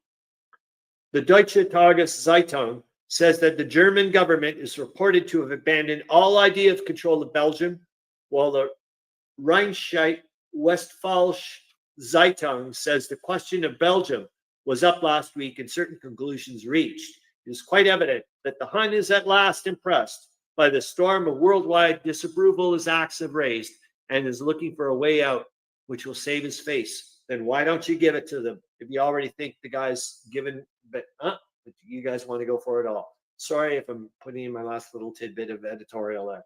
Anyways, I hope that went well, and if you're sticking around, you're going to get a bit of William Arends' translations from German newspapers, the ATA. Hope you'll stick around. All right, here we go. This is the Arends Translation Nutrition, the ATA, articles from German newspapers translated by William Arends, live stream 129, and I think I'll also be able to do part 2 in one recording. And secondly, I just noticed a little while ago that William Arends sent me some more material. Unsure if I'll record it before the live stream or it's going to be done during the live stream, or we're going to do an inter-live stream. We'll see how it goes. But anyways, there's some really good material here. And one well, you're going to see in a little bit, but it was really nice to see. I'm not sure if it's in part 2, but some stuff about, I think it's in part 1, about the grief that's going on in Montreal, which I just thought was really, really neat, because we've been following this week to week in the live streams. For just because of, 1, because we're interested, 2, because two of the mud gluttons, 2 of the viewers, Brian R. Smith and Bayonets to Bullets, both have connections with Quebec and Montreal and whatnot. So anyways, it's all away we go. Here we go. I'll just stop talking about this stuff. Anyways, translator's note. In the same issue of the BLN for September 1st, 1917, I saw that there was an article about President Wilson's reply to the peace proposal of the Pope. I find it interesting that this article directly attacks Wilson and his desire to turn Germany into a democracy. In doing so, the writer of this piece seems to be as harsh towards the American president as the Kaiser was with his declaring England as the main enemy of Germany and the Central Powers in his speech to the troops in Flanders that had been reported in the morning edition of the August 23rd, 1917 issue of the paper. Perhaps the editors of Berlin's latest news, oh, that's what it is, BLN, thank you, were already aware of the growing threat posed by the American Expeditionary Force on the land and the American Navy on the seas for any chance of a victory by the German Reich. Any discussion about moving in the direction of a representative parliamentary government by either members of the Reichstag or German intellectuals who might find those democratic principles, as stated by Wilson, appealing, were probably seen as a philosophical, if not revolutionary, internal threat to the German Reich by the Kaiser, his Imperial Federal Council, and those elements of society that were still supportive of the established governmental order. Another almost contradictory part of the article is where the writer quotes from the newspaper of the Social Democratic Party, the Vorwärts, showing that this organ understood the limits of a democracy in wartime, while its party members still wanted to explore changing the government of the Reich to that type of government. It is also to be noted that while the writer is correct to point out the chaos occurring in Russia, he is probably unaware of the sealed train that the Kaiser's government had sent to Russia full of Bolsheviks, meant to destabilize that country beyond its capacity to withstand such challenges. One of the harshest criticisms of Wilson is when they say that his letter is not written to the standards of the professor that he once had been. The title of the article probably refers to either the temptation of Eve by the serpent in the Garden of Eden or the temptation of Jesus by Satan after he had spent 40 days in the wilderness. At the end of the article, President Wilson is addressed as Octavio. This is probably a reference to the nephew of Julius Caesar, Octavius, who would go on to become the first emperor of Rome, Caesar Augustus.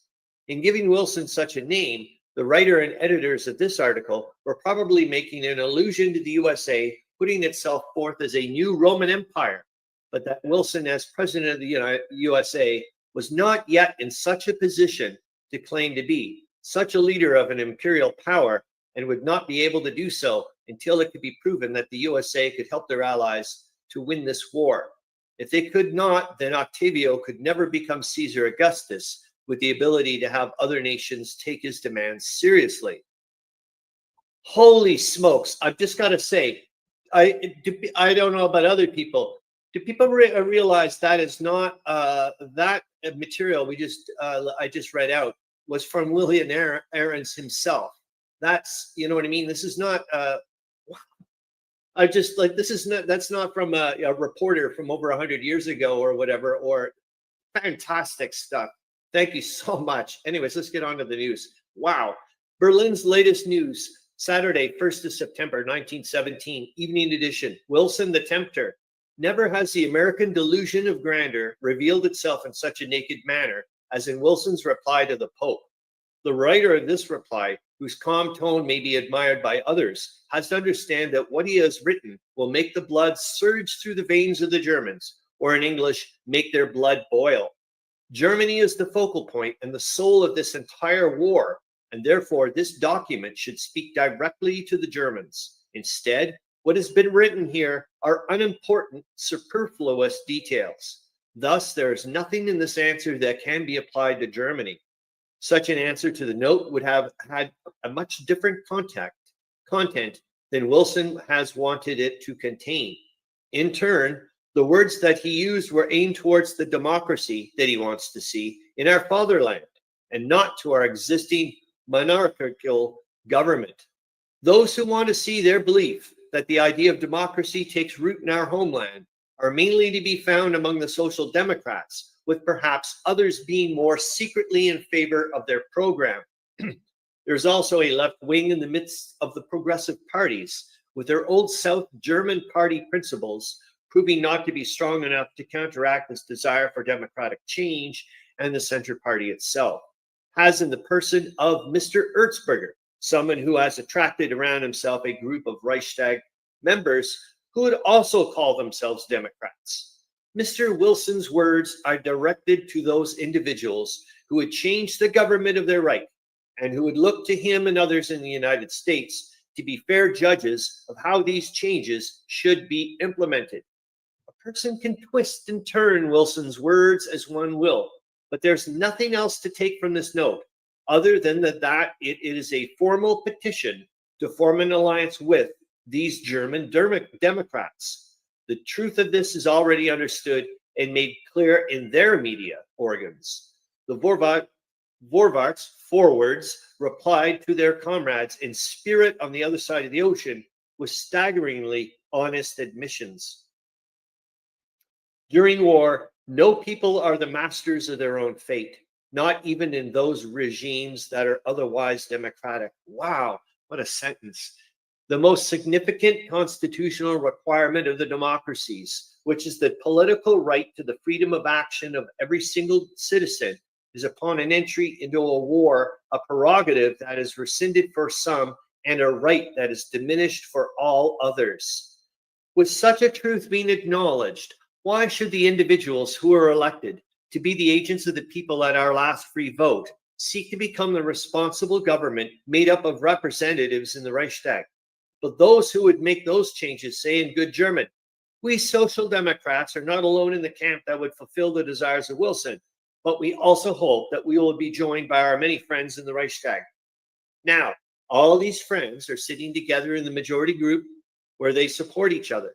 This group could determine whether the Washington wordsmith, with his unreasonable demands on our government and the representatives of our land, could attain any success.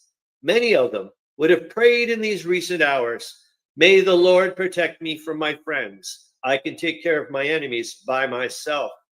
Wilson demands of them that they take as an example the rising in Russia. Oh my God. When I read, I'm just going to say on this on a side note, well, two, actually. One, remember what we just did last bit there with the live streams with Dr. Jung, oh God, I almost did it, Dr. Jung and his parliamentarianism and the parliamentarism debate. This is right into it. And now this amazing insight into what's about to happen with Russia. It's just fantastic. Wilson demands of them that they take as an example the rising in Russia and that they should imitate the actions occurring in that state, which in a few months had it leaving the group of nations that are ruled by monarchs and has now found its place under the Republican sun. Oh, this is so different than the Entente viewpoint. It's just amazing. It remains to be seen whether or not this request could tempt any of the German people or the German intellectuals to do so after finding out about the theatrical fuss happening in Moscow and the scenes of conflict in Petersburg. This, mind you, maybe they're trying to just, give it for the masses. I'm just thinking of what the Entente have been saying in their papers. This newborn democracy has been shown to have made itself a very dubious alternative, one that should be losing its remaining force of attraction through the delusions and illusions that have been revealed through these numerous destabilizing events. Or could the present situation in France shine so exemplary that it could become the goal of the strivings of these German Democrats? In France, the murky mud of their political party passions has just now again found a prime victim in the removal by forced resignation of Malvis, who up to now had been their Minister of the Interior. Ribot will soon follow him into this churning whirlpool, and President Poincaré also must continue to live in fear that Mr. Clemenceau may suddenly give him the coup de grace to remove him from power.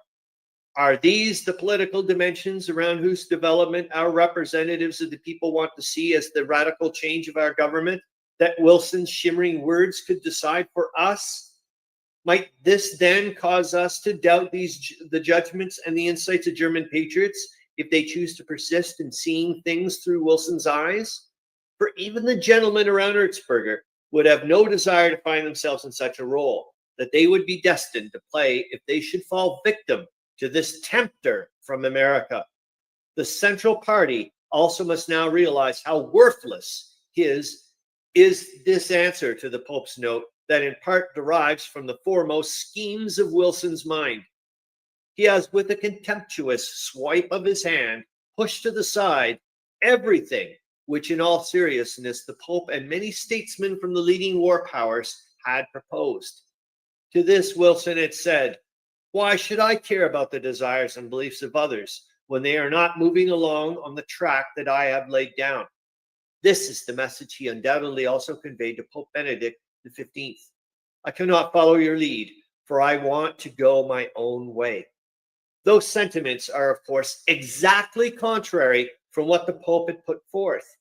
The hope of the Holy Father was that more than just restoring the public order, there would be a reconstruction of what has been destroyed as well. Wilson, on the other hand, only wants to cause the overthrow of thrones and to manipulate the breaking of constitutions, at the same time that he would exhibit an unrestrained power with which to overwhelm all resistance and every virtue. Thus, Wilson does not possess the ambition to be a savior of the state. Rather, he is a corrupter of both people and nations. With astonishment, people question themselves about where this man gets the courage to think that the German people would tolerate his villainous intentions. Nothing that he has expressed in his reply is what someone would expect to see from a person who has had such a distinguished career as that of a professor. Things are expounded in that letter which are entirely different than would have been acceptable for him to have written in his prior academic profession. This is made evident because the note leaves out any reference to human nature, ethnic differences, and the wisdom of established states. We ask, has the American president written down this reply after taking in the sea air while on board a ship? People can perceive from this freshly minted letter what is in Wilson's soul, for the note leaves the impression that its writer had pondered its conception while sitting in a shroud of fog. It has been of such an atmosphere that this monster has been brought into the world. For while it has been received by his allies with pure joy, it in no way will aid what the Pope has put forth, for it aims to ruin the morale of their enemies, the Central Powers, and at that same time burden them in their efforts to achieve reforms at home.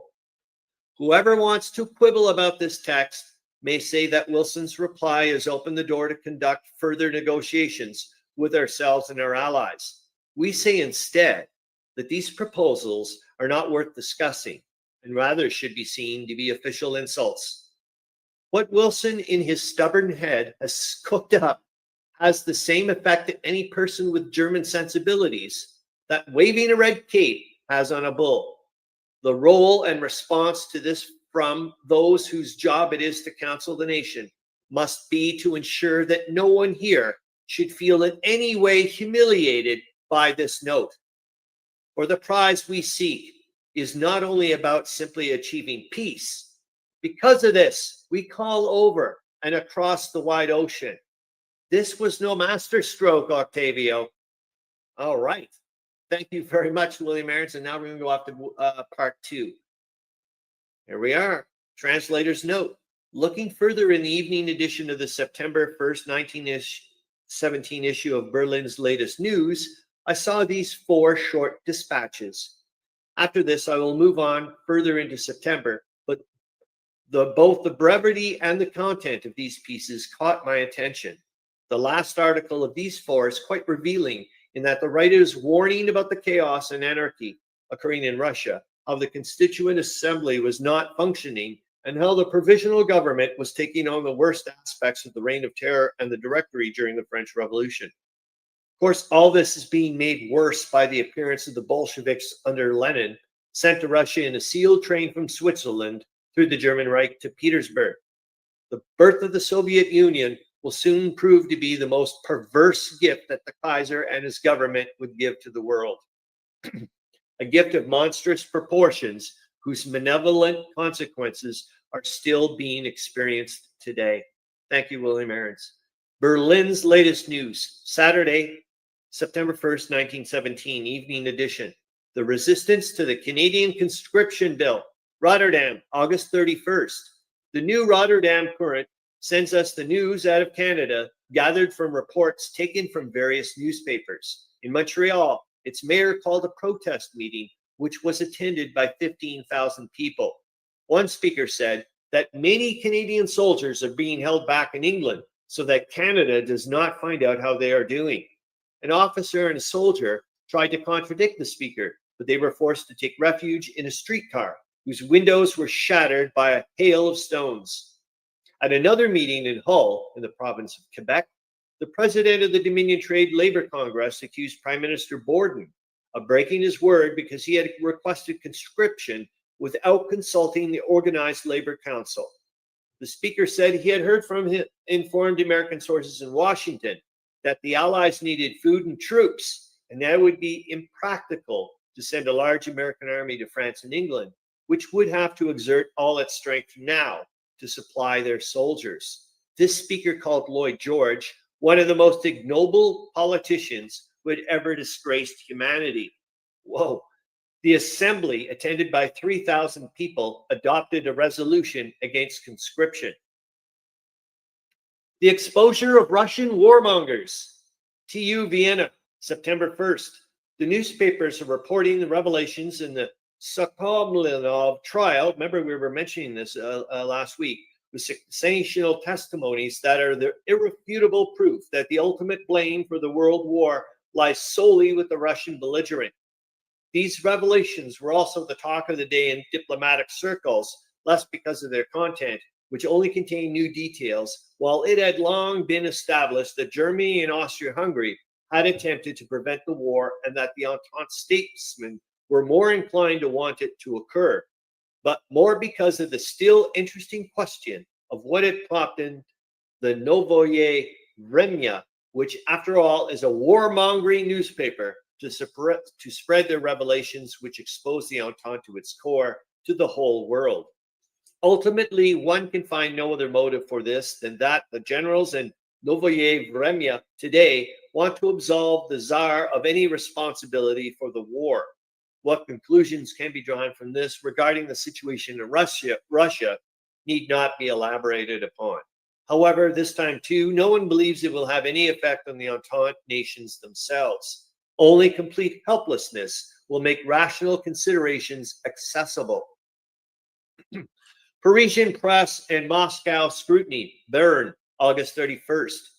The journal comments on the Moscow conference. Instead of achieving agreement, the conference has clearly highlighted the differences of opinion. The most painful aspect is Thiadze's stance. The contrast between extremists and moderates is growing ever greater. Evenema is equally pessimistic. The paper states, in Russia, only a federal republic can help preserve freedom. Echo to Paris describes the situation in Finland as very serious. It is the misfortune of the Finnish people that they have been placed on Russia's path to the sea. Russia cannot abandon this path, regardless of whether a czar of a workers' and soldiers' council governs the country. Cossack Russia, Constantinople, August 30th. In an article entitled Cossack Russia, Swab discusses the reign of terror established by Kerensky in Russia. The paper states, in place of the Constitutional Assembly, Kerensky's government, which relies not on the people but rather on the bayonets of the Cossacks, has convened a bizarre assembly in Moscow.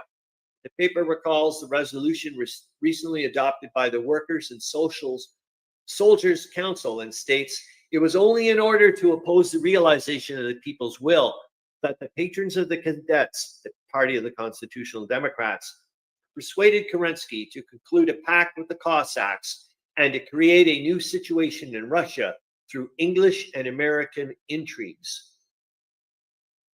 While Kerensky's Cossack government denies Finland all rights and seeks to win the Ukrainian plains, the vast Cossack reserve, for its anti-democratic cause, Kornilov has soldiers and officers shot without any investigation.